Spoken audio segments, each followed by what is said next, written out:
มันบ่ถึก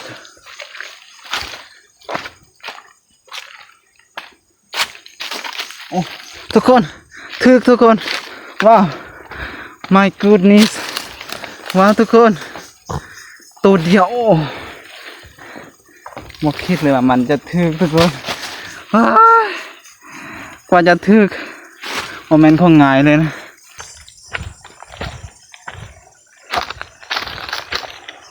โอ้วันนั้นถึกทุกคนในที่สุดก็มีแล้วทุกคนวันนั้นถึกวันนี้บ่ถึกสบายดีพี่น้องทางฝั่งลาวฝั่งไทยฝั่งเขมรฝั่งเมียนมาฝั่งจีนฝั่งคนลูกเหนือคนลูกไตตลอดฮอดอเมริกายุโรปพอได้แล้วนะครับวันนี้ผมก็จะมาพาทุกคนไปใส่ลองนำกันไปดักนกทุกคนไปดักนกอุปกรณ์ของเราก็มีนี่ลองทุกคนแล้วก็มีเหยื่อแล้วก็อาศัยเหยื่อจากตัวดวงทุกคนตัวดวงฤดูนี้มันเป็นฤดูร้อนทุกคนการดักนกมันก็ค่อนข้างที่จะยากหน่อยหนึ่งทุกคนเนาะพอต้องไปดักอยู่แม่น้ำทุกคนไปดักอยู่แม่น้ำเมื่อว่ามันจะได้หรือบ่ได้ไปลุ้นนำกันถ้าเป็นช่วงที่เป็นฤดูที่มันค่อนข้างจะหนาวหน่อยหนึ่งไปดักแถวป่าแถวนี้ทุกคนซ้ำสกินนกโคตรลายเลยดักเดี๋ยวเราจะไปดักแถวห้วยน้ำเท่านั้นอุดมสมบูรณ์ไปด้วยปลาใหม่ทุกคนวันนี้ทีมงานก็บ่ได้ไปก็ได้ไปผู้เดียวเนาะวันนี้ก็เป็นเมื่อวันที่ทีมงานไปโรงเรียนทุกคนก่อนเป็นเด็กน้อยนะไปโรงเรียนไปเรียนหนังสือการที่ไปถ่ายคลิปส่วนหลายกลับไปช่วงวันอาทิตย์แล้วก็วันเสาร์ทุกคนวันนี้ก็เป็นมือที่เสียนบุญเองค่ะเป็นมือที่พักทุกคนปกติมันไปให้ไปส่วนมือนี้มันมือพักเลยไปดักนกเบิ้งทุกคนเมื่อว่ามันจะได้หรือบ่ได้เราจะไปวันที่วันเสาร์ก็เป็นมือไปให้ไปส่วนทีมงานก็ได้พักมือวันเสาร์แล้วก็เสียนบุญเองก็บ่ได้พักก็ไปให้ไปส่วนคือเก่ามื้อนี้ก็เป็นมื้อที่ทีมงานบ่ได้ไปนะก็เสียดายหลายที่บ่มีทีมงานได้จับกองผู้เดียวนี่นะไปเบิ่งว่าจะได้หรือบ่ได้ก็ทุกคนก็ช่วยลุ้นนำกันประมาณนี้แหละทุกคนทางไปถ้าเป็นฤดูที่มันหนาวนกมันจะอาศัยอยู่แถวนี้หลายเลยไปดักแถวนี้ในหลายฤดูนี้มันก็เป็นฤดูร้อนทุกคนมันร้อนหลายเดียวนกมันจะลงกินน้ำแล้วไปดักทามอยู่น้ำเลยมันจะได้หรือบ่ได้นะครับบอกให้มันใจปานใดมื้อนี้ก็เป็นมื้อแรกทุกคนที่ไปดักอยู่น้ำปกติมันไปดักอยู่แถวป่านะครับมื้อนี้เป็นฤดูแล้งไปดักอยู่น้ำไปซกตัวดวงได้น้อยเดียวประมาณ30ตัวนี่นะจะได้หรือบ่ได้ผมค่อยมั่นใจแล้วบ่เคยไปแต่ก็พยายามสู้เต็มที่เป็นเซียนบุญพยายามสู้เต็มที่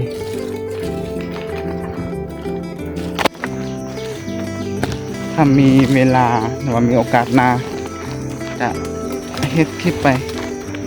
ยิงนกไปทานมาเอาหน้าไม้ยิงปกติก็เคยไปอยู่ก็บ่ค่อยมีเวลาที่ไปถ่ายคลิปดูว่าวันนี้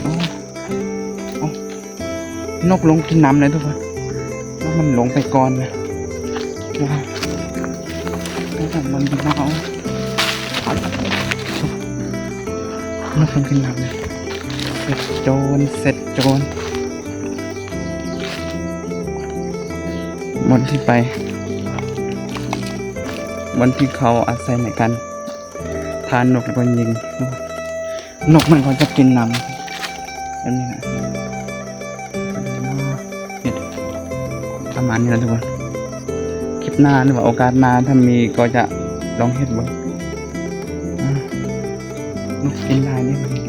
เดี๋ยวเราจะดักบอลนี่ทุกคนดักบอลนี่ว่ามันจะได้หรือไม่ได้เดี๋ยวจะไปตัดไมค์ก่อนทุกคนขอปิดกล่องหน่อยหนึงตอนนี้แบบไม่รู้เป็นภูมิปัญญาของชาวบ้านที่เหตุกันมาแต่รุ่นปูรุ่นปูรุ่นปูของคอยแหละทุกคนที่เหตุกันมาแล้วก็เอาลองกับดักนกของเรา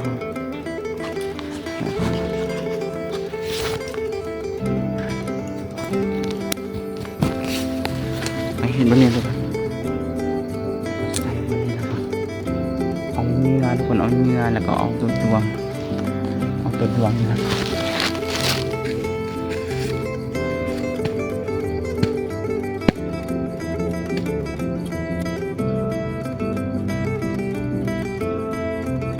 ตัวดวงนี่ดูมันเป็นตัวที่อยู่ทำไมไม่บงไม่หกต้นไม่หกเลยนอนกินนกมันก็คือไอ้มีบอได้ดูมาช่วยรุ่นนำกัน เป็นกำลังใจให้เซียนบุญได้เฮ็ดคลิปต่อไปเลยเป็นครั้งแรกที่เซียนบุญไปใส่อยู่ที่ลงเที่ยวห้วยน้ำทุกคนปกติก็บ่ค่อยไปเที่ยวห้วยน้ำปกติจะไปเที่ยวป่าทุกคนเป็นกลับไปเที่ยวห้วยน้ำเราดูไปใส่อีกไม้หนึ่งว่าเอามันเยอะ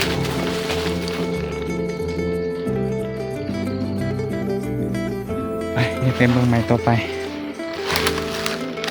เอาสังเป็น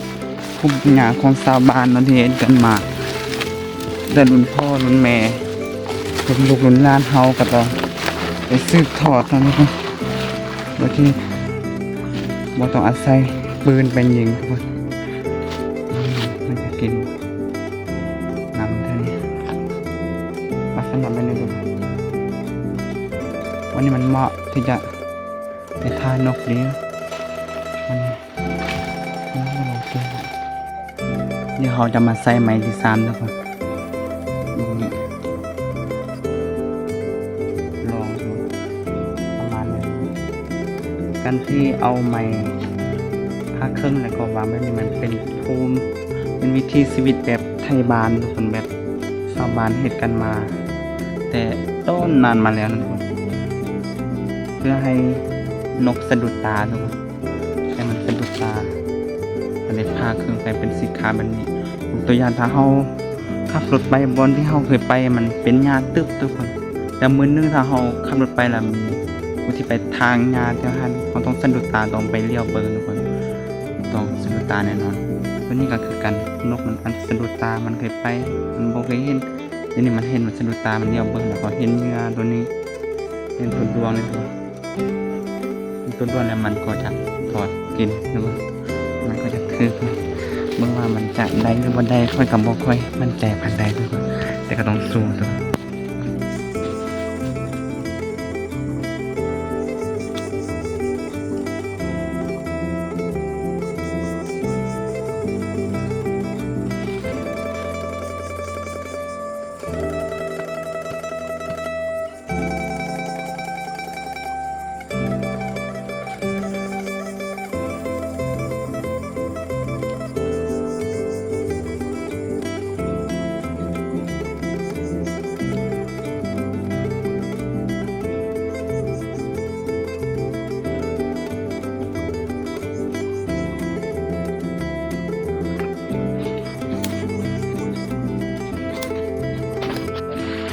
เดี๋ยวนี้เนาะพ่อแม่พี่น้องหลังจากที่เส้นบุญใส่กาได้สำเร็จแล้วเนาะ เดี๋ยวนี้พวกเราก็จะพักผ่อนสักประมาณ20นาทีนะทุกคน20นาที แล้วก็พยายามนำกันเมื่อมามันจะได้หรือบ่ได้ก็ช่วยรุ่นนำกันทุกคนโอ้เบิ่งน้ำทุกคนเป็นลักษณะแบบนี้นะถ้าพลาดก็โดดตกน้ำเลยนะทุกคนต้องเดินให้ดีๆนะทุกคนถ้าพลาดก็คือว่าตกน้ำเลยโอ้มาก็เส้นทางก็เป็นลักษณะเป็นนี่แหละทุกคนโอ้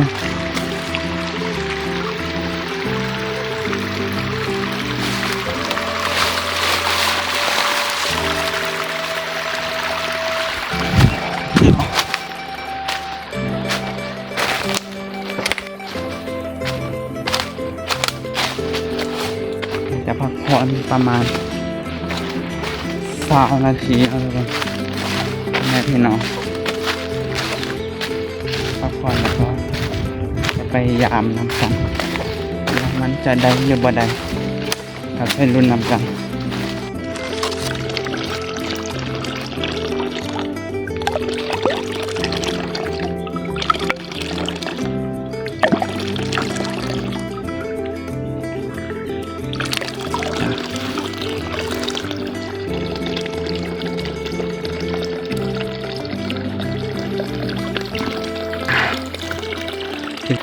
แล้วก็จะขอนอนพักวันนี้ก่อน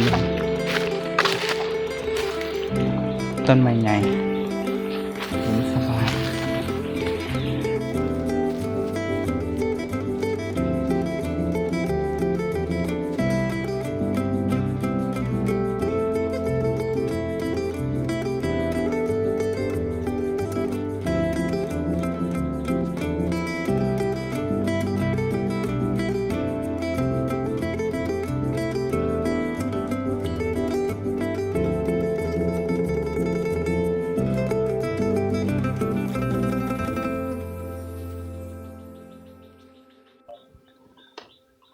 หลังจากที่พวกเราพักผ่อนหลังจากที่เสียนบุญเนาะพักผ่อนใดการโดนเติบแล้วเนาะตอนนี้ก็ไปยามกับดักเขาเนาะแต่ว่ามันจะทึกหรือบ่นะทุกคนก็ใส่รุ่นนำกัน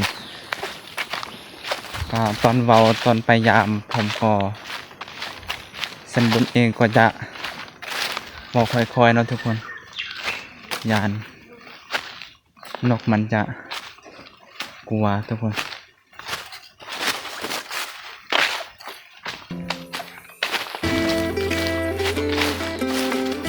เส้นบุญเองก็โมค่อยมั่นใจปันใดก็ประมาณ50นั่นแหละทุกคนค่อยมั่นใจปันใดเพราะว่าเส้นบุญเองก็บอกเคยใส่ได้อยู่ไม่นำแบบนี้เดี๋ยวพวกเขาจะไปยามไม้แรกเนาะทุกคนไม้แรกของพวกเราเมื่อว่ามันจะเป็นอย่างไร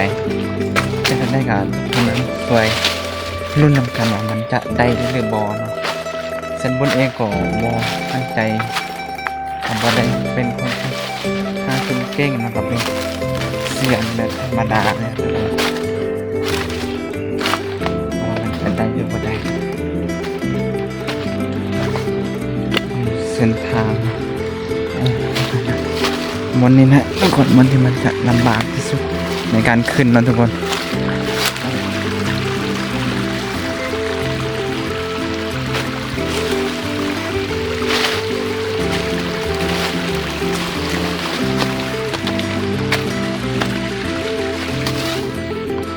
หมดถือกับคนไม้แรกหมดถือ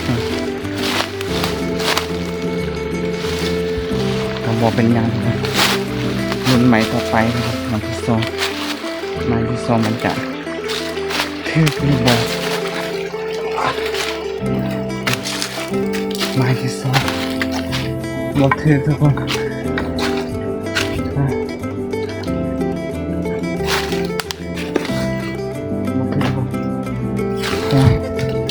คนดวงมันก็บ่ตาย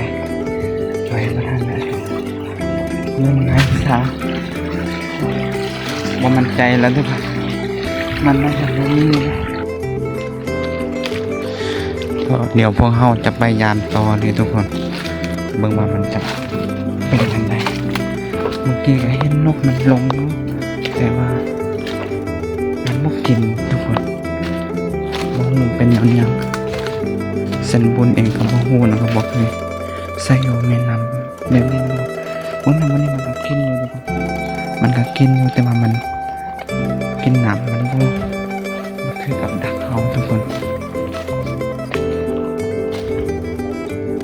ตัวนี้มันบ่เห็นเนาะทุกคนเดี๋ยวจะลงยายไปใส่บรรทัดมึงว่ามันจะเป็นยังไงขออนุญาตปิดกองก่อนทุกคนเดี๋ยวจะลงยายไปใส่บรรนี้ทุกคนมันกินบรรนี้กินน้ำกินเดี๋ยวจะยายใส่บรรนี้เดี๋ยวนี้ไปยามหอดครึ่งทางแล้วทุกคนแต่ยังบ่ถึกทุกคนเส้นบนเริ่มท่อแล้วตอนนี้ท่อแล้วเขาบ่ถึกตัวหนึ่งเส้นบนก็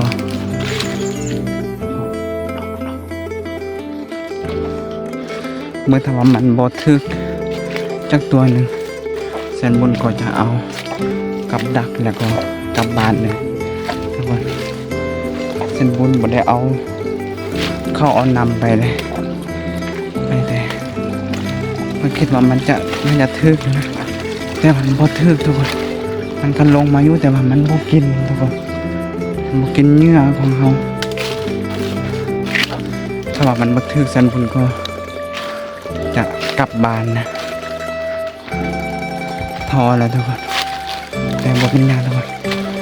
รุ่นอีกต่อไปเมื่อว่ามันจะยังมีบุญนำเข้าบ่มันนี่กับบททึกทุกคนมันขอเป็นอันนี้ทุกคน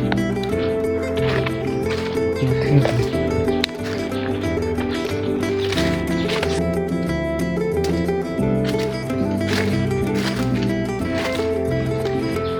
มันขอบททึกทุกคนมาทึกเลยมันนะ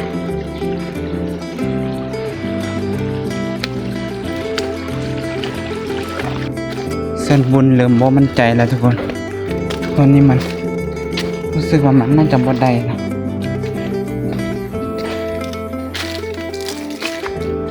นกมันลงกินน้ำแต่ว่ามัน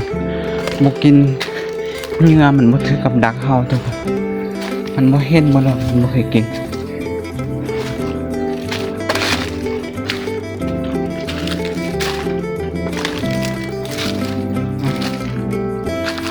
มันมีกับบ่ถือทุกคน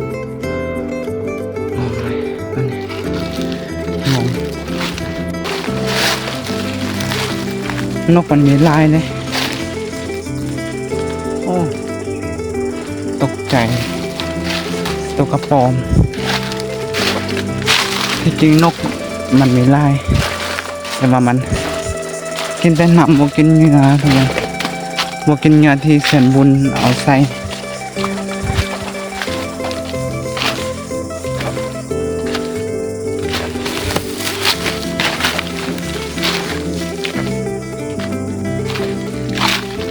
เมื่อยเลยทุกคนมันบ่ถึก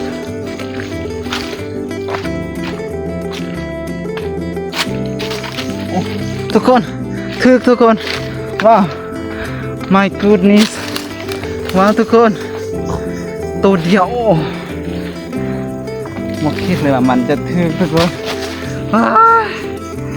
กว่าจะถึกโมเมนต์ของง่ายเลยนะวันนี้ทุกคนเป็นลักษณะแบบนี้ทุกคนถ้ามันคือผู้เฒ่าผู้แก่เพิ่นบอกว่านกเวลามันทึกกับดักมันมักเอาปีกมันปกหัวเพราะว่ามันอายเทวดาฟ้าแทนอายฟ้าดินในที่สุดก็ทึกแล้วท่านบุญมีกำลังใจแล้วทุกคนจานน้อยมันก็ทึก1ตัวก็ผมมีอาหารตัวนี้ตัวดวงดีใจแล้วถึง1ตัวจะใส่บนนี้อีกทุกคนมาเด้อ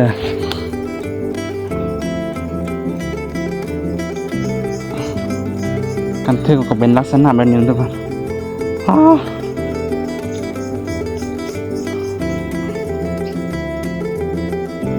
นกยังแล้วกับ่ฮู้คือกันทุกคนเส้นบุญเองกับบ่ฮู้คือกันเหมือนนกยังผมเคยถนัดในเรื่องนี้ทุกคนเดี๋ยวจะใส่อีกตัว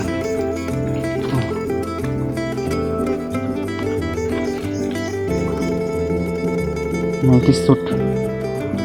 ก็มีตัวหนึ่งทุกคนที่จะเอาไปฝากทีมงานนะทุกคน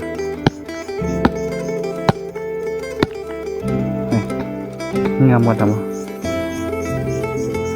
เงื่อน้อยเดียวทุกคน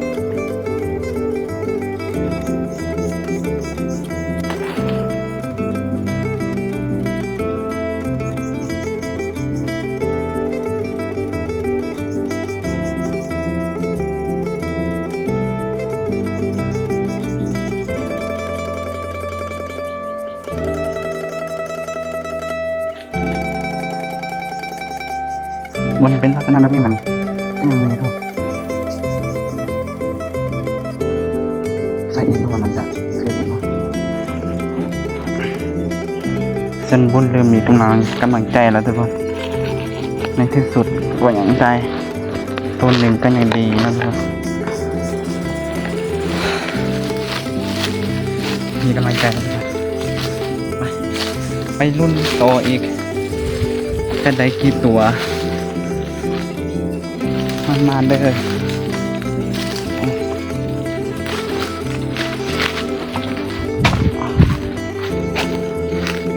มันลงกินน้ำบนนี้ทุกคน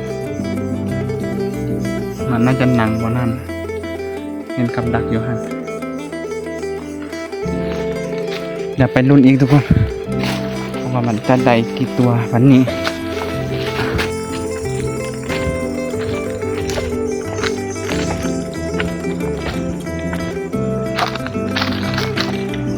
โอ้วันนั้นทึกทุกคนในที่สุดก็มีแล้วทุกคน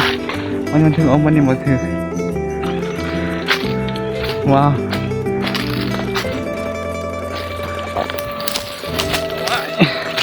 ทึกทุกคนตัวน้อยทุกคนแต่ก็มันเป็นอย่างเป็นลักษณะแบบนี้แหละทุกคนถ้ามันทึก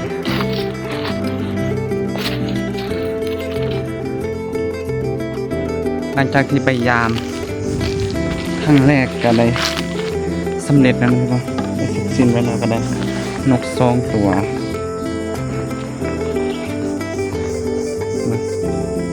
ได้นก2 ตัวเดี๋ยวจะพักโคนอีกประมาณจัก2 ชั่วโมงนี่แหละนะครับไปยามอีกครั้งแล้วก็เอาเมื่อเลยทุกคนทนนั่นอย่างไรก็วันนี้แสนบุญก็ทำมากินข้าวกินน้ำเลยทุกคนลืมเอาเข้าไปทุกคนเดี๋ยวจะเบิ่งอีกรอบที่2เบิ่งว่าจะทึกหรือบ่ทึกนะทุกคนแสนบุญที่แรกแสนบุญก็บ่มั่นใจว่ามันจะทึก2 ตัวทุกคนในที่สุดมันก็ยังทึก2 ตัวเพื่อให้แสนบุญได้เบิ่งนี่ก็จะพักผ่อนก่อนทุกคนพักผ่อนแล้วก็พยายามขั้นที่2ไปดุนกันอีกทุกคนติดตามกันอีกเพราะอนุญาตปิดกองก่อนทุกคนโอ้ท่านี้นกลายหลังจากที่เสียนบุญได้พักผ่อนเป็นทีเรียบร้อยแล้วเนาะพี่น้องเดี๋ยวนี้ก็จะพาพ่อแม่พี่น้องไปยามเป็นครั้งที่2นั่นแล้วก็ยามวันสุดท้ายแล้วก็เอาเมื่อเลยเนาะทุกคนเพราะว่าตอนนี้เซนบุญเองก็ยังบ่ได้กินข้าวทุกคนอันนี้ก็เวลาก็3 โมงแรงแล้วทุกคนเซนบุญเองก็อดข้าวลืมเอาเข้าไปถ้าเอาเข้าไปแล้วก็ปิ้งนกกินเนาะลืมเอาเข้าไปเนาะพี่น้องเดี๋ยวเส้นบุญก็จะพาพ่อแม่พี่น้องไปรับชมเมืองว่ามันจะได้หรือบ่ในหอบที่2นี่ ตามที่เส้นบุญคิดว่ามันก็50เนาะถ้าบ่ได้กายาให้มันได้สักตัว2ตัวคือตอนที่1เนาะให้ได้มันได้เส้นบุญเองก็ประมาณ50นี่แหละอยากให้ทุกคนนั้นช่วยรุ่นนำกันเนาะพ่อแม่พี่น้องเมื่อไม้แรกโอ้บดทึกทุกคนไม้แรกไม้ที่2กับบดทึกเนี่ยจะเบิ่งต่อนี่เส้นบุญกับบ่ว่างหยังหลายเนาะพ่อแม่พี่น้องบดทึกก็ย่างเดี๋ยวก็จะเอาเมื่อบ้านแล้วเนาะนี่เข้าหลายแล้วบัดนี้บ่มีสมาธิกลับไปยามอีกเลยไม้นั้นกับบดทึกเดี๋ยวไปดูต่อไปไม้นี่กับบดแดงที่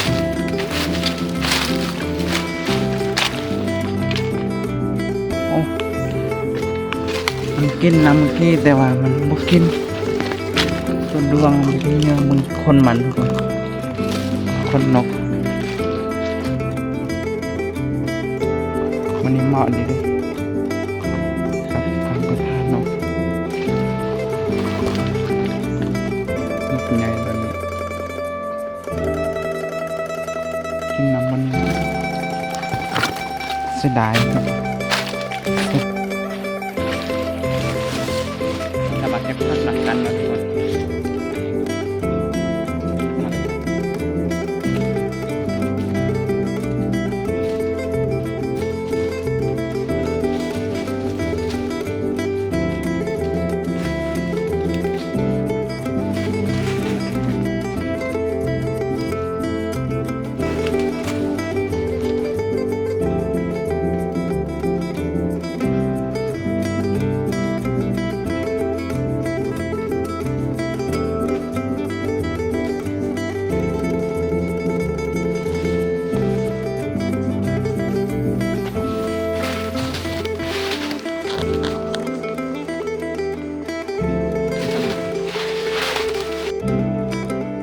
หลังจากที่เส้นบุญได้เก็บพักได้ที่เห็มหอยแล้วเนาะเดี๋ยวก็จะพาทุกคนไปยามกับดักตอนดักนกเก็บพักปลาตัวนี้มันพักอย่างยอดมันใส่นกแซบเลยใส่นกหลังจากที่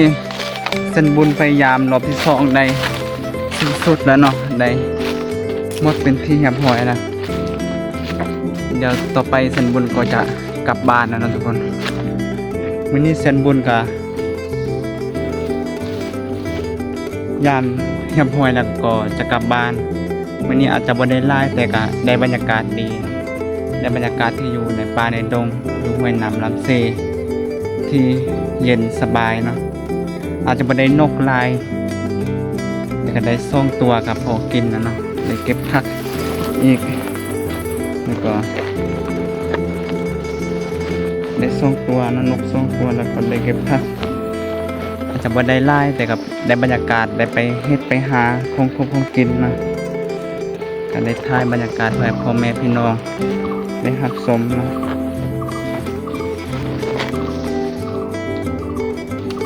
เป็นนก2ตัวนะก็ได้ถ่ายบรรยากาศให้พ่อแม่พี่น้องได้รับชมกับบรรยากาศอยู่ป่าอยู่ดงนะแถวป่าแถวดงมันจะไม่ได้ไล่คือเข้าเนาะแต่ก็ได้บรรยากาศดีคลิปนี้ก็ว่ามีอย่างไรก็ฝากให้ทุกคนช่วยกดไลค์กดแชร์กดติดตามเซียนบุญด้วยแล้วก็คลิปหน้าหรือว่า EP ต่อไปอยากให้เซียนบุญเฮ็ดหยังให้ทุกคนคอมเมนต์ได้เลยถ้าทุกคนได้เบิ่งจบคลิปนี้ก็ขอให้ทุกคนนั้นช่วยกด1นะทุกคนคอมเมนต์ว่า1เส้นบุญก็ฮู้ว่าทุกคนได้เบิ่งจบเนาะถ้าบ่มีผู้ใดกด1ก็ถือว่าบ่มีคนเบิ่งจบเนาะว่าเส้นบุญก็ไปเส้นบุญก็จะเฮ็ดคลิปเป็นคลิปสั้นเนาะบ่ได้เฮ็ดคลิปยาวว่าทุกคนอาจจะรำคาญก็ขอโทษขออภัยด้วย ต่อไปนี้ก็ขอกล่าวคำว่าสบายดี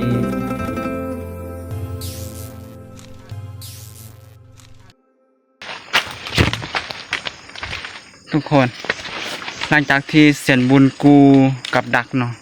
กูลองมาแล้วก็ยังเห็นมันทึกตัวหนึ่งเนาะทุกคนดีใจหลายวันนี้ก็ได้3ตัวเนาะทุกคนโอ้วันนี้ทุกคนหลังจากที่เสียนบุญกูกับดักเนาะกูลองเนาะก็ได้เห็นมันทึกตัวหนึ่งเนาะทุกคนรอบที่2เฮาไปยามเฮาบ่ได้กูเนาะไปยามลาแล้วก็บ่ได้กูเท่าก็ได้ตัวหนึ่งเนาะทุกคนก็ดีใจหลายวันนี้ก็ได้3ตัวเนาะถือว่าเสียนบุญยังบ่ทันปิดคลิปเถื่อเนาะทุกคนวันนี้ก็ได้3ตัวแล้วทุกคนได้3ตัวเนาะหลังจากที่เสียนบุญไปกู้ลองเนาะกู้กับดักแล้วก็ได้เห็นมันทึกอีกตัวหนึ่งเนาะทุกคนดีใจหลายได้3ตัวยังทันได้ปิดคลิปเถื่อเนาะทุกคนบรรยากาศจะสิ้นสุดไปเท่านี้แหละบ๊ายบาย